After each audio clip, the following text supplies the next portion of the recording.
सर्वशिक्षाकरं पुण्यं सर्वोपद्रवनाशनं सर्वसम्पत्करं चैव स्वर्गमोक्षप्रदायकं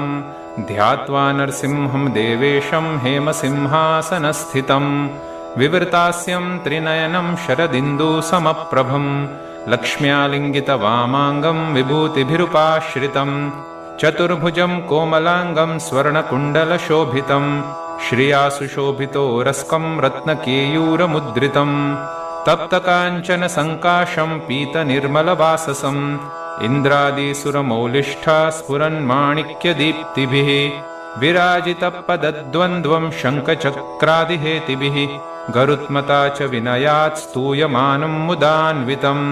स्वहृत्कमलसंवासं कृत्वा तु कवचं पठेत् नरसिंहो मे शिरः पातु लोकरक्षात्मसंभवः